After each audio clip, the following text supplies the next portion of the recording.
মধ্যপ্রাচ্যে মার্কিন আকাশ প্রতিরক্ষা ব্যবস্থায় ইরানের আরও একটি সফল হামলার খবর সামনে এসেছে। জর্ডানের একটি বিমান ঘাঁটিতে ইরানের হামলায় যুক্তরাষ্ট্রের অত্যাধুনিক ক্ষেপণাস্ত্র প্রতিরক্ষা ব্যবস্থা থার্ড এর একটি অত্যন্ত গুরুত্বপূর্ণ রাডার পুরোপুরি বিধ্বস্ত হয়েছে বলে স্যাটেলাইট ছবি বিশ্লেষণে দেখা গেছে। এই রাডারের দাম মার্কিন মুদ্রায় প্রায় $300 মিলিয়ন, অর্থাৎ প্রায় $30 কোটি।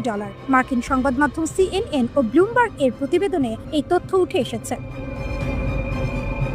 বাণিজ্যিক স্যাটেলাইট থেকে পাওয়া ছবি বিশ্লেষণ করে দেখা গেছে জর্ডানের মুয়াফাক সালতি বিমান ঘাঁটিতে অবস্থানরত মার্কিন কোম্পানি RTX কর্পোরেশন নির্মিত AN টাইপ 2 রাডারটি আনুষঙ্গিক সরঞ্জাম সহ ধ্বংস হয়ে গেছে। ইরানের সঙ্গে ইসরায়েল ও যুক্তরাষ্ট্রের সামরিক সংঘাত শুরুর দিকেই এই হামলা চালানো হয়। সংবাদ মাধ্যম CNN এবং বিভিন্ন বাণিজ্যিক স্যাটেলাইট সংস্থা এই ধ্বংসযজ্ঞের ছবি প্রকাশ করেছে।